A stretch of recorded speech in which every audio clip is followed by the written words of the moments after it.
Alcopops. And so to address all these learning objectives, what I'm going to do today is share with you all information from more than a dozen published studies that have utilized a variety of different study methods to examine the etiology and consequences of supersized Alcopop consumption, especially among young people. So it really started off with this seemingly simple question of how do we prevent young people from obtaining dangerous quantities of sugar-sweetened alcohol? But now there are a number of other research questions that I will raise kind of more generally about health equity and other population subgroups. But for now, let's start with young people. So I'll start out with a little bit of background information before I dive into the studies that I led. So underage drinking in the US is pervasive. Nearly 2/3 of high school students have consumed alcohol in their lifetime, and 1/3 of high school students have consumed alcohol in the past 30 days. And these rates continue to go up as students matriculate into college. And each year, underage drinking results in nearly 200,000 emergency department visits and more than 4,000 deaths in the US. Moreover, we know that youth disproportionately consume certain types of alcoholic beverages, specifically these sugar-sweetened Alcopops. So more than 1/2 of underage drinkers have consumed an Alcopop within the past 30 days. So what are Alcopops exactly? You might have heard of some of the traditional brands of Alcopops, things like Mike's Hard Lemonade, Smirnoff's Ice, Bacardi Breezers. These were introduced back in the 1980s. You might have heard them called things like wine coolers. Essentially, these are sugar-sweetened, ready-to-drink alcoholic beverages that have been long criticized for being transitional products. That is, products that help inexperienced or novice drinkers transition from drinking soda to drinking alcohol because their sugar-sweetened flavors mask the taste of alcohol. And these new supersized Alcopops are similar to traditional Alcopops, but they are packaged and they taste more like energy drink. And the other main difference is they have far more alcohol content in a single serving container. So they have twice the liquid volume and nearly triple the alcohol by volume. And so most of these supersized Alcopops have nearly 5 times the alcohol content of traditional Alcopops or beer products. And some have up to 5 1/2 standard alcoholic drinks in one single serving can.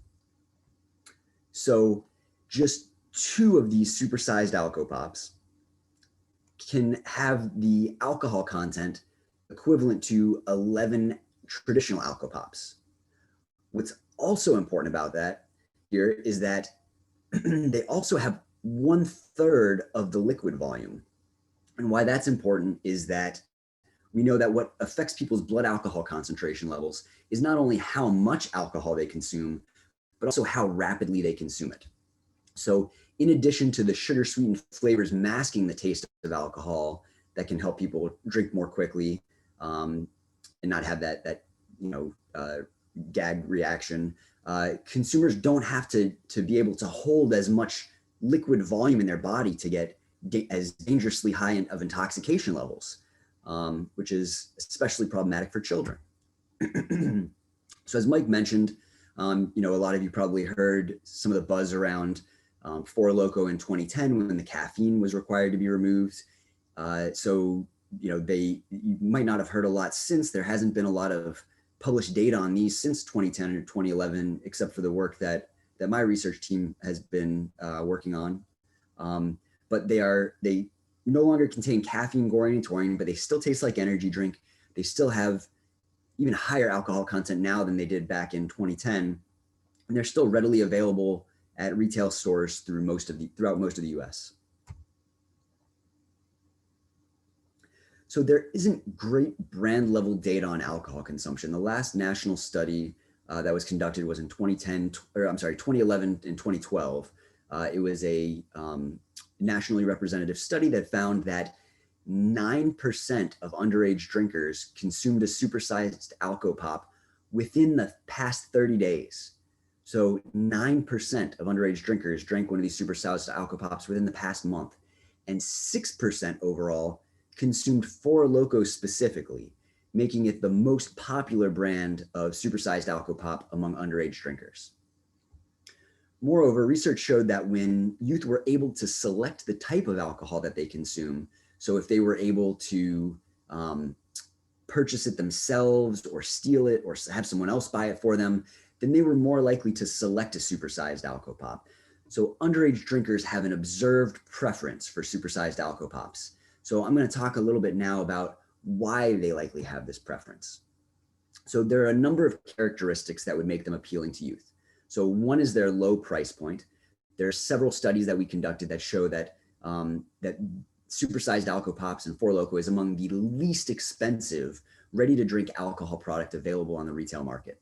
And youth have more limited disposable income than adults, so they're more sensitive to price. Their high alcohol content may make them appealing as well, in addition to the fruit and sugar sweetened flavors that mask the taste of alcohol. You can also easily fit a few of these in a backpack and have a convenient party on the go where it doesn't require cups or mixers or mixing and things like that. So it's really easy to conceal and transport. The packaging also looks a lot like energy drinks, so store clerks might not realize that it has alcohol in it.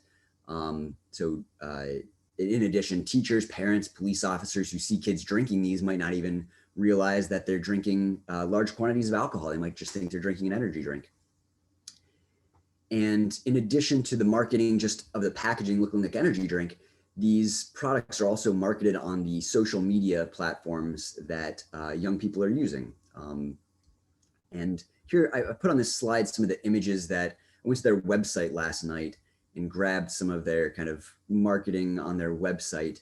And I'll leave it up to you to judge whether or not you think that these might be this marketing might be especially appealing to young people.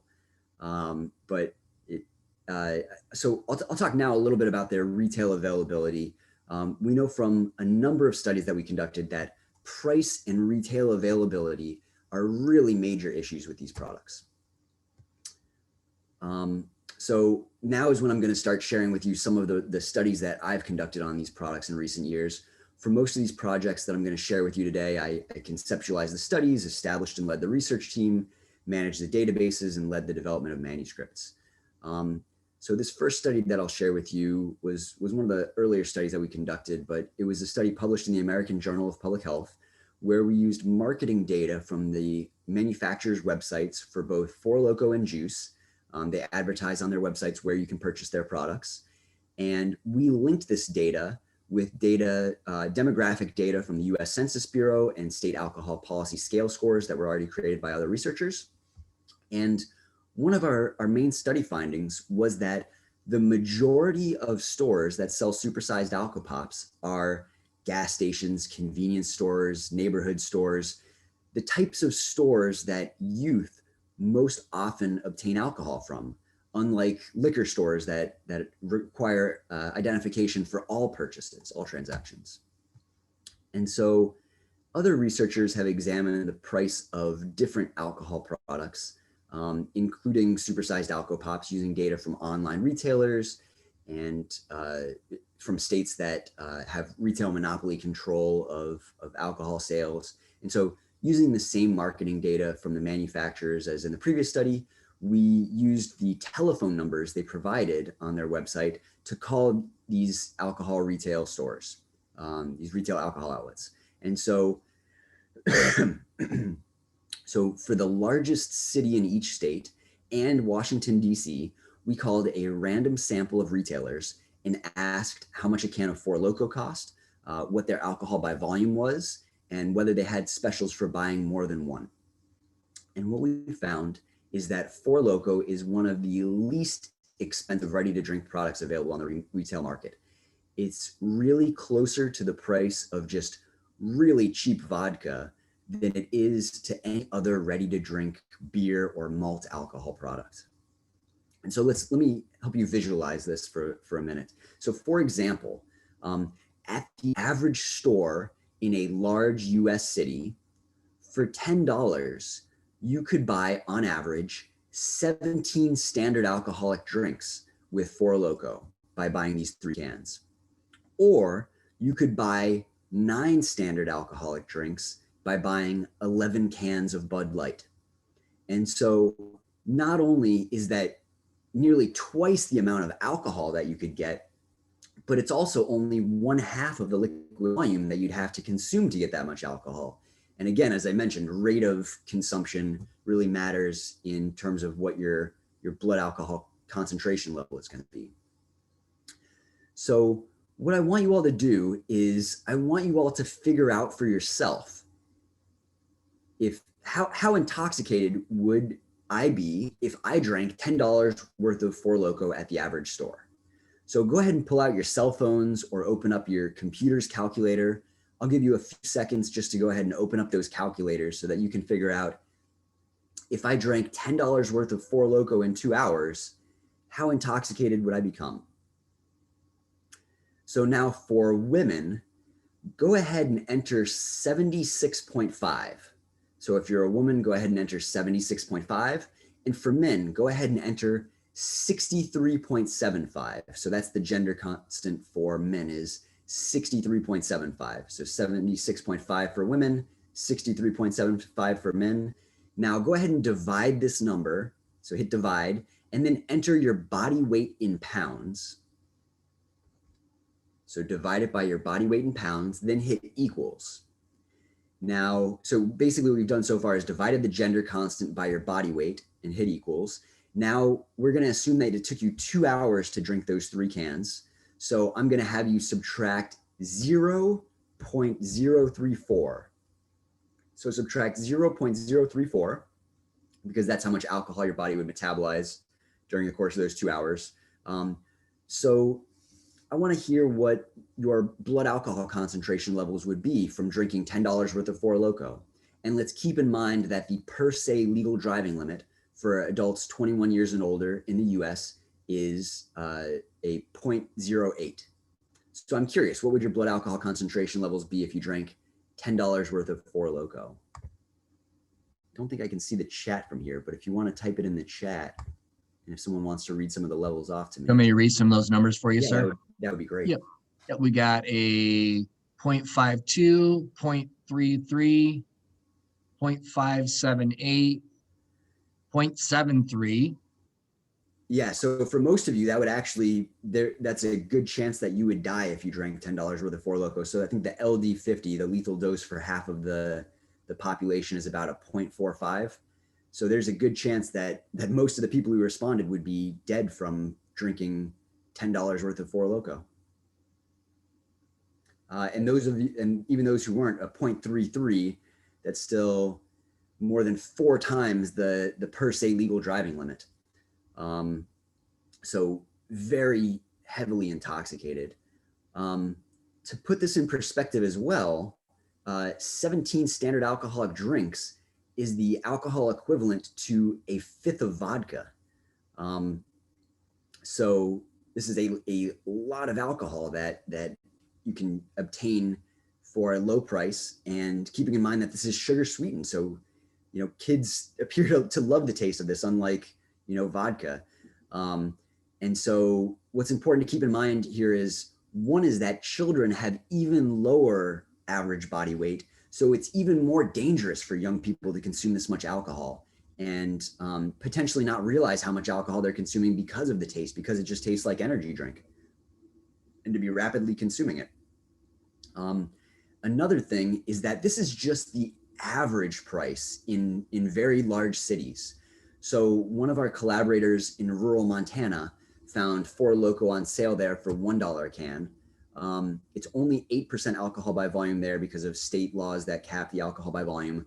But this still means that they could get more than 30 standard alcoholic drinks for $10, which is just an incredible amount of ready to drink alcohol, more than any other product that you could find on the retail market.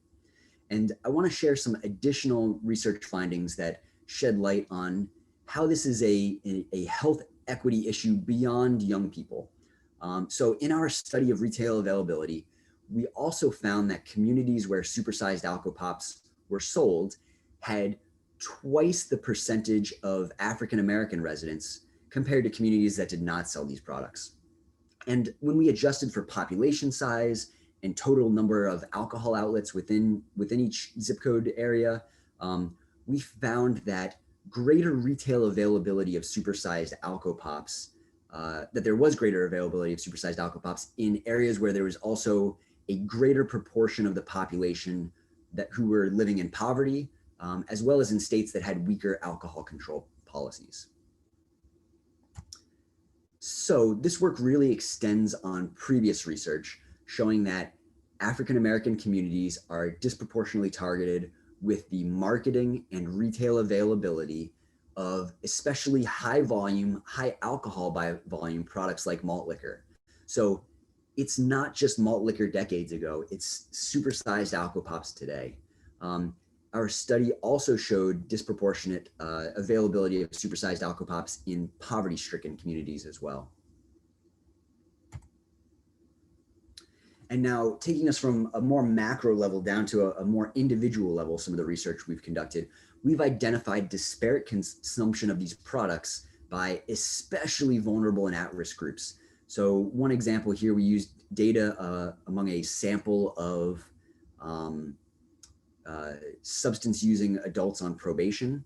And we found that people who had recently experienced homelessness or who were currently a gang member were much more likely to have consumed a supersized Alcopop within the past 30 days.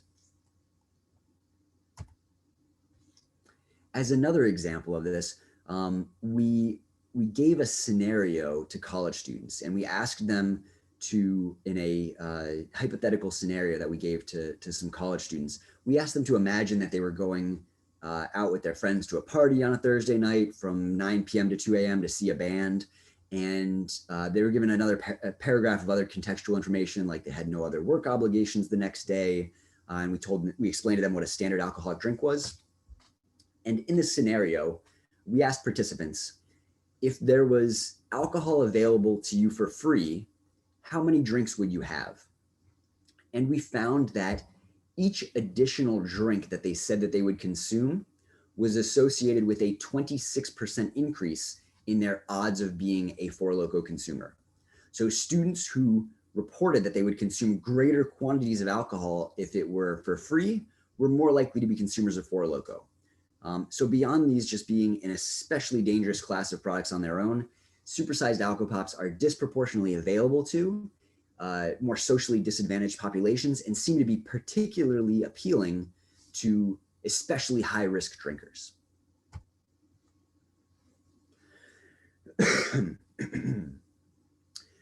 So again, these beverages are most popular among underage drinkers and other high-risk individuals, and they contain large quantities of alcohol and flavor profiles that mask the taste of alcohol. So because of this, it's probably not surprising that there are a number of alcohol-related consequences that we observe. So again, we don't have great brand level consumption data, and we don't have great clinical data historically at the brand level or the type of alcohol.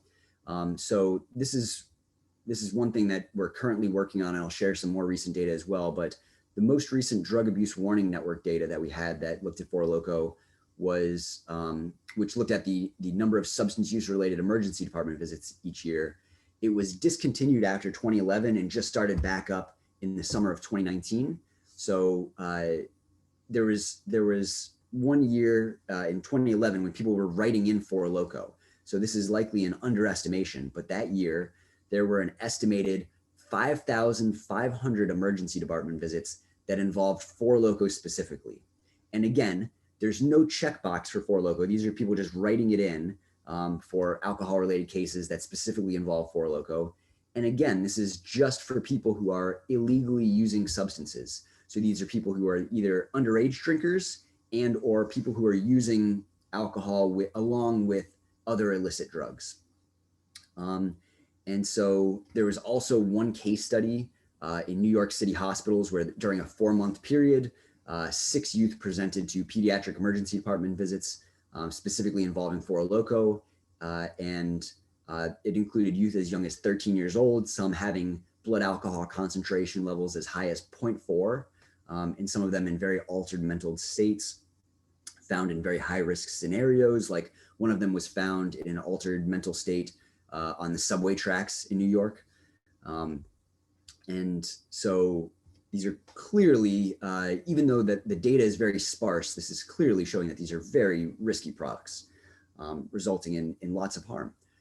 Another study that was published showed that even after you adjust for the amount of alcohol that underage drinkers are consuming, underage drinkers who consume supersized Alcopops had greater odds of being injured while under the influence of alcohol, which again, isn't that surprising. It represents a particularly dangerous pattern of drinking, right? Binge drinking. So people who are consuming this are drinking large quantities of alcohol in one sitting.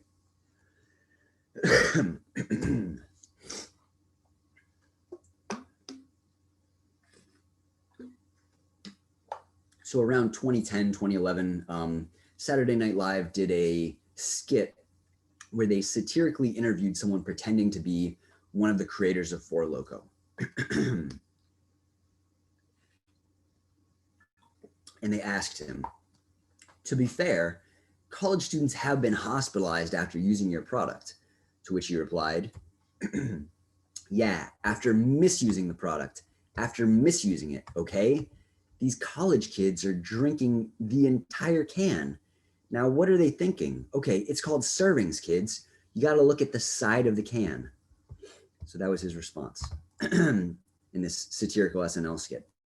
So a couple of years later, the Federal Trade Commission filed a suit against the manufacturers of Four Loko, against Fusion Projects, stating that their marketing of the product was misleading, specifically that they were misrepresenting their product as containing only 1 or 2 standard alcoholic drinks, when really it was closer to 5 standard alcoholic drinks in one can. So what did the Federal Trade Commission do? Well, they required these alcohol facts labels to be put on the can, and these are currently on the cans.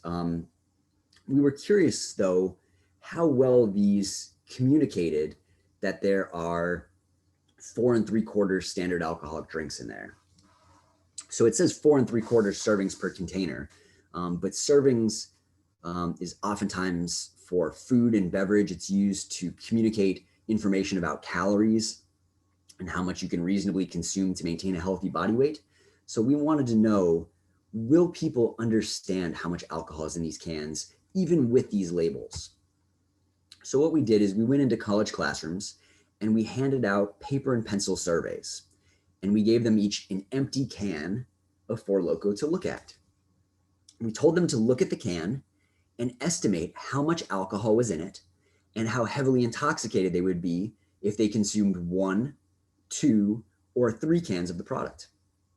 And we used a really strong study design. We incorporated a cluster randomized classroom study where we gave some classrooms Budweiser cans of the same volume and other classrooms the Four Loko cans, so that we had a good control, a good comparison group. And again, the Budweiser cans were of the same volume. So what we found is that college students grossly underestimate the amount of alcohol that's in a can of Four Loko. They seem to really not see that it's that different from Budweiser, in that it seems like they're estimating it based on the size of the can, not on the alcohol by volume. So this suggests that limiting the alcohol by volume, we could improve consumers' understanding of the alcohol by volume in the product. In further support of this notion, we also did this study in 3 different states, in Virginia, Florida, and Montana. And we found in Montana, where they had an 8% limit on the alcohol by volume, students were much more accurate in estimating the alcohol content in those 8% alcohol by volume Four Lokos compared to the 12% alcohol by volume Four Lokos that we gave out in Virginia and in Florida. In addition, there's yet another issue that makes it even more just impossible that consumers could tell and understand the alcohol content of these products. So I mentioned that in Montana, they have an 8% limit. And in other states, they now sell that did sell just 12%. They now sell a newer, several flavors of a newer 14% alcohol by volume option that are sold in most states as well. So the issue is the manufacturers list the same number of servings regardless of the alcohol content in these. So the 12% alcohol by volume facts panel in the middle here, this is the one that the Federal Trade Commission mandated. This is where the alcohol the number of alcohol per servings is reflected in the number of standard alcoholic drinks. But when they changed the alcohol content of their product, they decided to not change the servings, but rather they changed the amount of alcohol per serving to 0.4 fluid ounces or 0.7 fluid ounces so that it no longer reflects a standard alcoholic drink. So these are actually 3.1, 4.7, and 5.5 standard alcoholic drinks, but they all show 4 3/4 servings. So there's just no way that most consumers could reasonably understand how much alcohol they're consuming when they drink these. So at the same time as they filed their other complaint, the FTC also stated that consuming just one can of Four Loko on a single occasion constitutes binge drinking and therefore is an unsafe practice. So what we wanted to know is, are people actually drinking the whole can or even possibly multiple cans of the product? So we did a survey in these same 3 states, Virginia, Florida, and Montana. And some of these results really surprised us in that we collected data from more than 1,000 undergraduate students who had consumed alcohol in their lifetime, and almost 1/2 of them had consumed Four Loko specifically, the one brand of supersized Alcopop. Almost 1/2 of them had consumed it, which we didn't realize how prevalent it would be among these young people. Moreover, about 40% of our sample was of legal age to drink. However, more than 93% of those who consumed Four Loko reported doing so before they were of legal age to drink. So this corroborates previous studies showing that this product is very appealing to underage drinkers and is commonly consumed among people who are not of legal age to drink. We found in this study that almost 60% consumed 1 or more cans of Four Loko their first time consuming it. And overall, 10% consumed 2 or more cans of Four Loko their first time drinking it. And there's a certain percent of our sample who drank other alcohol in addition to the Four Loko that they consumed. And what we also found is that in terms of consequences, among those who finished at least 1 can, more than 1/3 blacked out, and nearly 1 in 5 vomited during that drinking episode.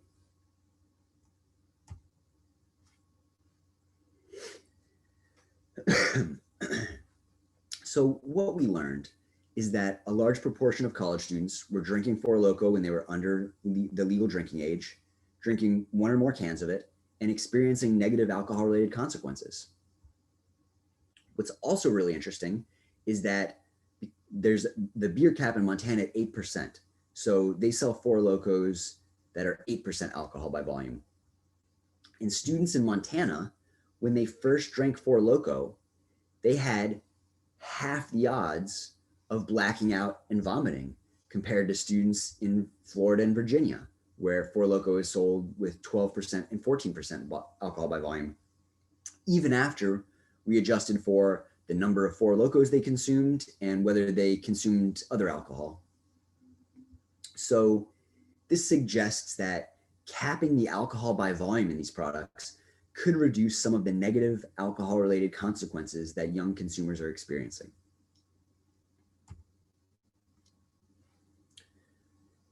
So in 2015, there were 17 state attorneys general who wrote a letter to the manufacturers of Four Loko fusion projects, voluntarily requesting that they reduce the alcohol content of these products to the industry standard of 8%.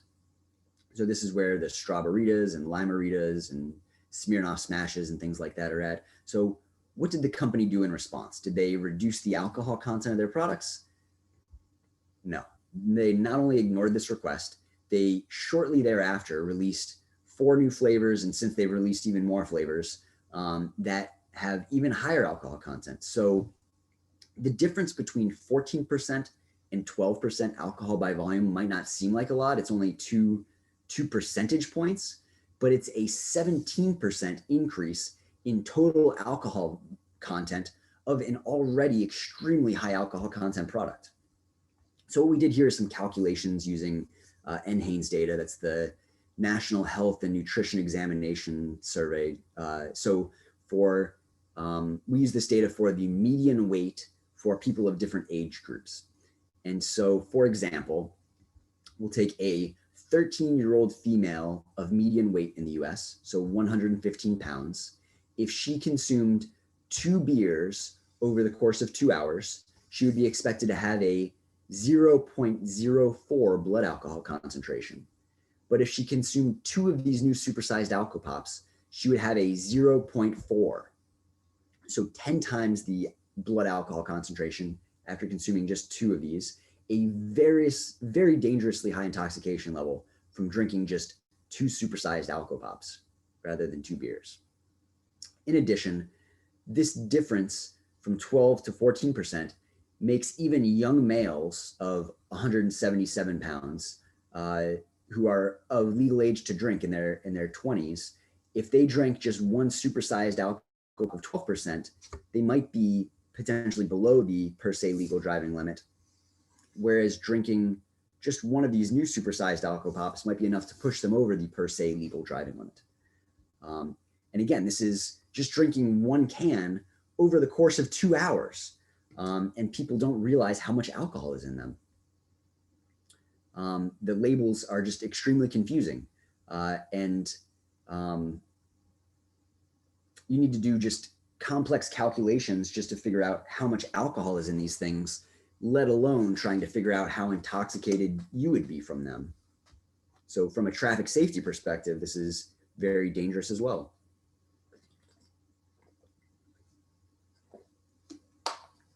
So we'd collected some self-report survey data asking people how much they drank of these products, whether they vomited and so forth. But the research that I started doing out in the field when I started this work was, or just alcohol research in general, was using more objective measures. So we would actually go out to the bars and breath test people and see how intoxicated they were. However, we rarely encountered people exiting the bars who had drank these products. Bars don't like to sell them because they're just super cheap. And you know, why would a bar sell you something that for $2 or $5 you would just be, you know, completely drunk and not want to drink anymore? So it seemed that people are drinking these in other contexts. They're sold more in our marketing study. We found that these are more commonly sold in gas stations and convenience stores. But we still wanted more objective data on how much people are actually consuming of these. So where could we look to observe how people consume these products? So that's right, we studied young people in their natural environment on social media. So we looked on YouTube and we very easily found nearly 100 people who rapidly consumed 1, 2, or 3 cans of Four Loko in 2.5 minutes or less. And so I've sped this video up, but this individual shotguns 3 cans of Four Loko in under 2.5 minutes.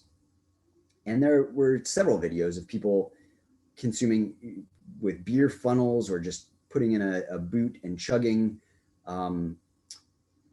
just rapidly consuming multiple Four Lokos. And so these people are not only putting themselves at risk, but these videos are also getting millions of views on social media. So it's normalizing the behavior, showing that it's a more normal and acceptable behavior to the young people who are viewing these videos.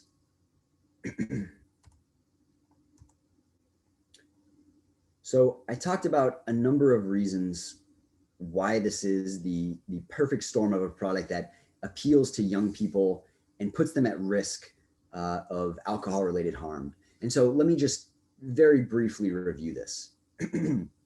So these products are cheap. Uh, they are very strong. They have high alcohol content. They are heavily flavored to mask the taste of alcohol. Their alcohol content is very unclearly stated in the labeling.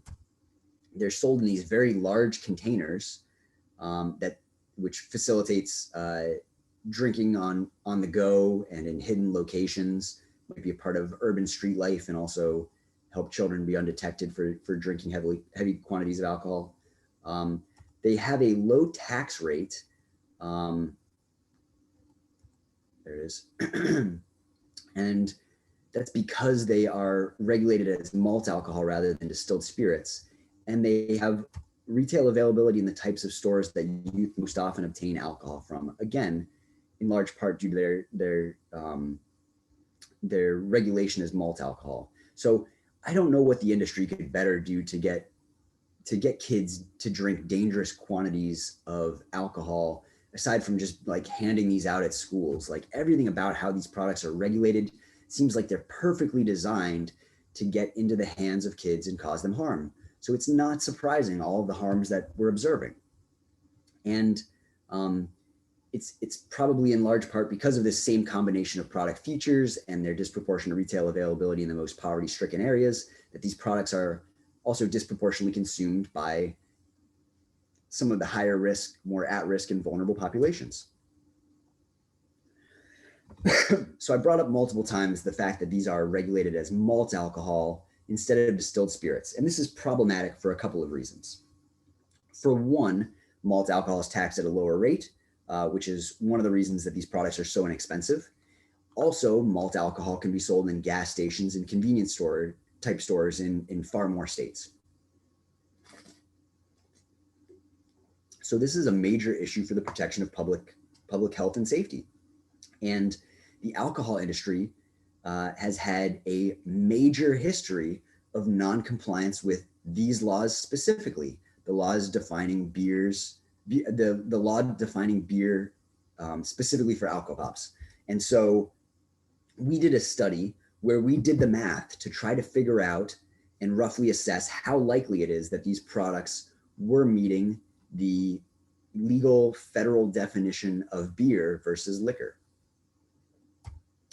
And so I don't have time to walk you through all the math, but essentially what we did in a nutshell is we know that according to the federal definition of beer, that a maximum of 1.5% of the volume of the finished product can be alcohol from additives.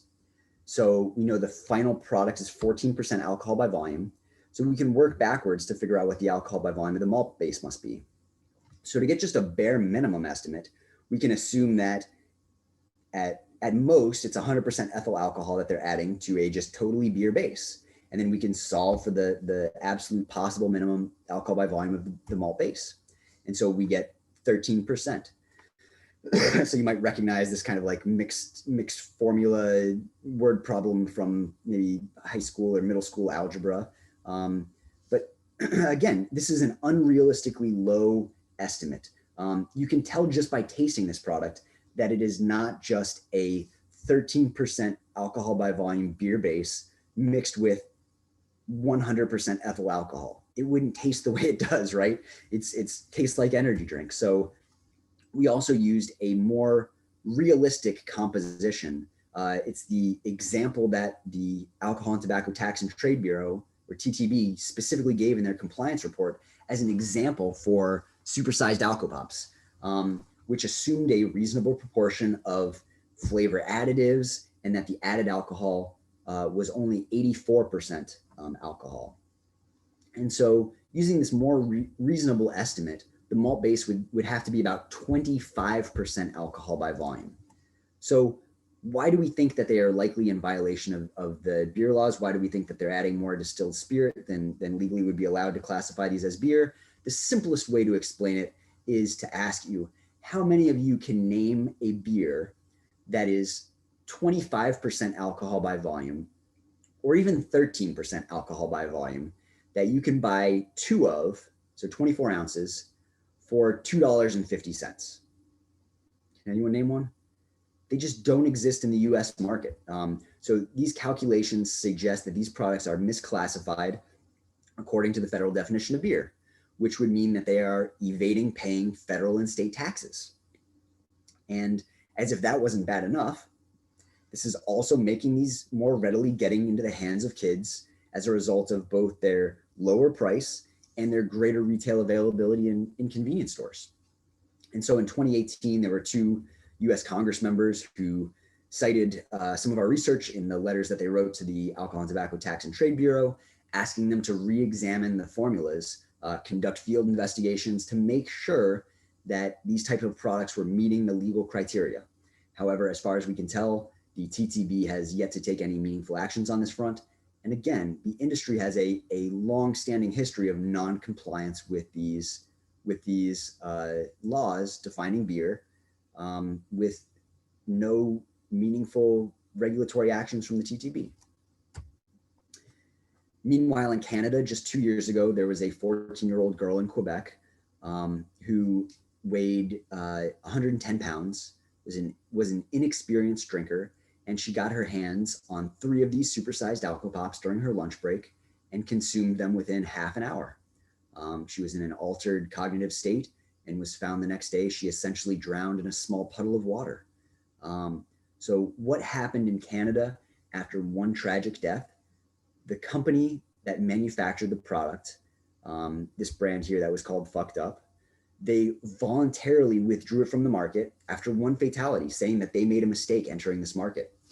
And shortly thereafter, in May of 2019 now, so the year before last, my research on supersized Alcopops was cited by the Canadian government in their order that limited the alcohol content of these beverages to 1.5 standard alcoholic drinks throughout Canada. It was very motivating to see that their government used our research to better classify and regulate these products throughout Canada. Meanwhile, in the US, we've experienced death after death after death from Four Loko and have yet to have any meaningful regulation in the meantime. So what should be done in the US? There are a variety of really important regulatory strategies that would help mitigate the harms from these products. And advocates are heavily citing our work in pushing for regulators to take notice of this issue and what should be done. So some of these regulatory strategies that are listed here could only be done at a federal or state level, but localities can address these products in various ways. It might look different, but some of them might include things related to zoning or enforcement of nuisance ordinances. And there's some promise to that. So there was a study in 2017 showing that in 2 areas, there were restrictions that they imposed on retail alcohol outlets in response to citizen complaints of nuisance activity. And in response, these areas, these localities prohibited the sale of large single-serving containers of malt alcohol.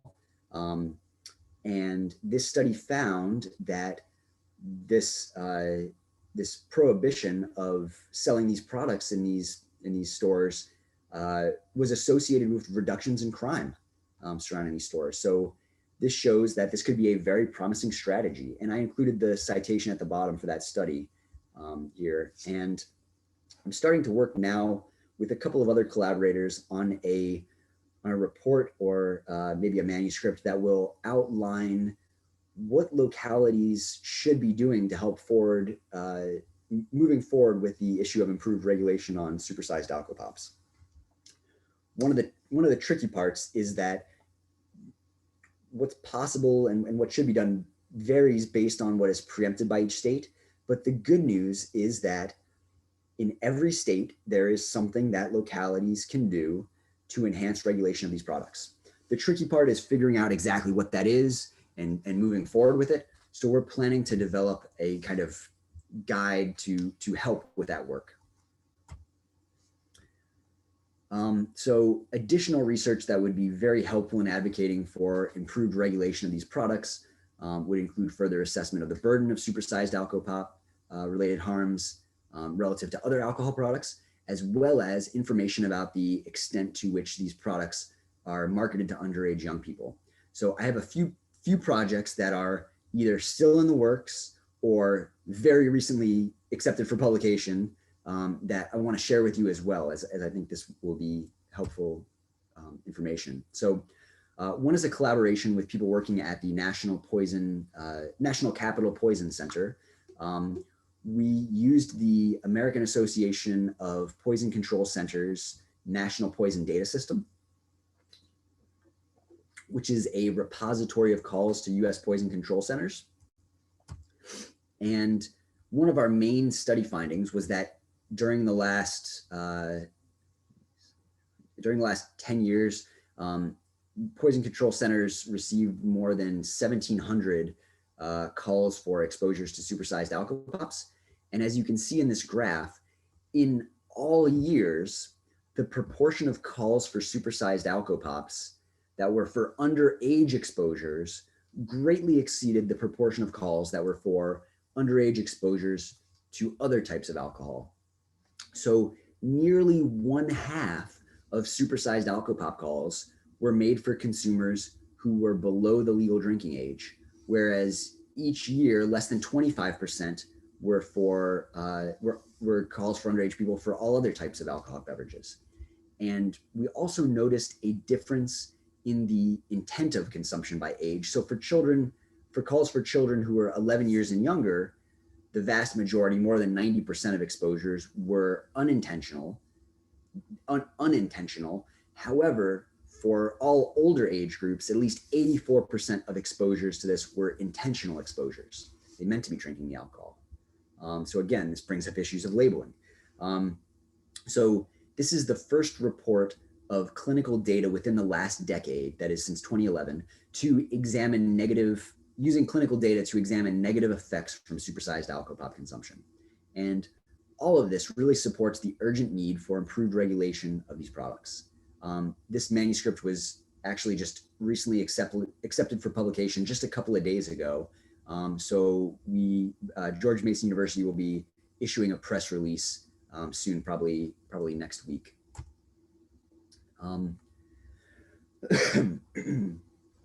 Also, given that supersized Alcopops are commonly consumed by underage young people, have high alcohol content, and added flavors that mask the taste of alcohol, it is possible that these products are disproportionately involved or used differently in sexual assault cases involving children.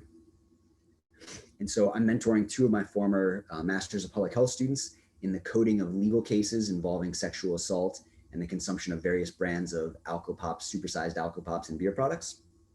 And so we're starting with the supersized Alcopop, and beer product that were most commonly consumed by underage drinkers. So Four Loko, Smirnoff Ice, and Bud Light. And we're dealing with a relatively small sample here, but we have legal cases that we're dealing with. So they give a lot of detailed information about the events. So in this review of US legal cases, we found that compared to victims of sexual assault who consumed beer, victims who consumed supersized Alcopop were much more likely to be a minor, so under age 18. And they were also more likely to be both a minor and to be given the alcohol by the perpetrator of sexual assault. And so this study provides initial evidence that sexual assault perpetrators may disproportionately use Alcopops and supersized Alcopops rather than beer for the sexual victimization of minors. And I think this is really powerful. We're going to submit this manuscript for publication very soon, maybe this weekend. We're planning on we're coding the data qualitatively as well to better understand the nature of these events. And I think we'll probably develop another manuscript related to kind of the stories of these cases. And finally, although not as extensively studied, alcohol product packaging may be an important form of alcohol marketing. And so in the summer of 2019, I was awarded a competitive multidisciplinary internal grant to hire 8 undergraduate students full-time to conduct research on this topic. So in collaboration with Dr. Matthew Peterson, who was the co-PI in the psychology department and an eye tracking expert, we developed an experiment that examines, using validated screen-based eye tracking software and hardware, whether certain demographics such as children or females are disproportionately drawn to the packaging of supersized Alcopops, whether they have a preference for them. So we've completed data collection from nearly 145-minute laboratory experiments and subsequent surveys that we conducted with these same individuals, and should be submitting this manuscript soon as well. So participants were asked to use this chin rest like they're at the eye doctor and put the rest their forehead and look at a computer monitor. And an infrared light here, you can see at the bottom of the desk there, shines the infrared light that's reflected off their eyes, which a member of the research team there looks at another computer and calibrates where their eyes are looking on the screen. And so while they're looking at the screen, they're asked to view a bunch of different pictures like this one, that are pictures that the research assistants took in the surrounding community of convenience store display cases of supersized Alcopop and beer products that are just naturally occurring in the environment surrounding this experiment. And so participants' eyes fixate on the screen were recorded, and we also asked them for each picture to click on the alcohol product that looked coolest to them, that is the product that they found most appealing. And we were able to draw regions of interest around each alcohol product using custom software and categorize products as either supersized Alcopop or beer products. So here we have the image on the left that we showed to participants, and on the right, you can see the different regions of interest that we drew so that we can classify the different types of alcohol products and discern where they looked, whether it was a beer or supersized Alcopop, and where they clicked. Here's another example of the types of images and the regions of interests that we coded. And so here's what we're finding so far. In terms of eye tracking, neither sex nor age group were statistically significantly associated with the amount of time visually fixating on a supersized Alcopop, nor whether the participants' initial visual fixation was on a supersized Alcopop. However, compared to males, females had 4.6 times the odds of selecting a supersized Alcopop as the product they found most appealing. I think this is really important for a number of reasons. One is that among young people, females are at higher risk of a lot of negative alcohol-related harm after consuming these products. Not only, the sexual assault cases that we observed in our study, where I think all but one case were among females, but also other risks related to elevated intoxication levels. They have lower average body mass index and therefore obtain higher average blood alcohol concentration levels. And I think there are several potential explanations of these findings that include things like their flavor profile and packaging. But I wanted to share briefly with you another potential explanation in terms of the marketing. I was just looking through their website, the Four Loko website, last night to try to see if any images might be good. But I pulled some images from the Four Loko website, and you can see here, I don't know, potentially if you might call this some subtle marketing towards females on their main page. But I went ahead and I also clicked through their marketing images and videos of previous events that they threw and things like that. And it quickly became apparent to me that there's definitely some not so subtle marketing to females. So here are some of the images that I found. Again, just going through their promotional materials on their website last night. Here's some more. So maybe there is a marketing study here where maybe we can compare images on different manufacturers' websites by alcohol type, like supersized Alcopop versus Alcopop versus beer or something like that, or potentially maybe see if they're in violation of current alcohol marketing laws. I'm not really sure if this is a study yet or what it is yet. I just kind of started looking through these last night and generating some ideas. So anyways, my main point was that marketing might play a role in females' preferences for these products. I'm also interested if you all have additional insight or ideas regarding this potential preference. My graduate research assistants told me that beer is just not something that's viewed as especially cool among young females. So that might be part of this story. And again, I'm interested in your all's thoughts. So here's most of the students that I worked with on this eye tracking project in the summer of 2019. Again, we should be submitting this first manuscript for this first eye tracking manuscript for publication within the next month. I've been able to conduct a lot of meaningful research on these products, in large part due to the amazing teams of collaborators that I've assembled and worked with, including large teams of undergraduate and graduate students that I've mentored. And here are just some of the collaborators at Mason that I'd like to acknowledge for their work. I've also led collaborations with researchers at more than 10 other institutions. We've identified and creatively utilized a variety of different useful data sources, including marketing data, compliance reports, legal cases, social media posts, poison control center call data. So it's been great being able to leverage all of this secondary data, as well as we've used a variety of innovative study methods using primary data collection. We've collected classroom data, made telephone calls, conducted eye tracking experiments, all to really help answer this question of how do we prevent young people from obtaining dangerous quantities of sugar sweetened alcohol. We still have a lot of related projects in the works, but I think it's incredible just how many important studies we've been able to conduct on these products in such a short time period. So there were a couple of earlier studies, but just since 2018, we've published 10 studies on these products. And again, we're looking at the marketing and consumption of these products, as well as the consequences consumers experience. And some of these studies were cited by the Canadian government in their order that limited the alcohol content of these to 1.5 standard alcoholic drinks throughout the US. In the US, the work that we're doing is designed to provide advocates like you all the ammunition to push for improved regulations on these products, and for alcohol more generally. This could also be could also benefit by being a wedge issue when you're pushing for taxes on products, or regulating alcohol outlet density. Some of the most, highlighting some of the most egregious products, I think is beneficial for that work more generally as well. Not to discount the importance of just better regulation of these products. So I was asked to present on this research to NABCA, the National Alcoholic Beverage Control Association, which is the national association representing the control state systems.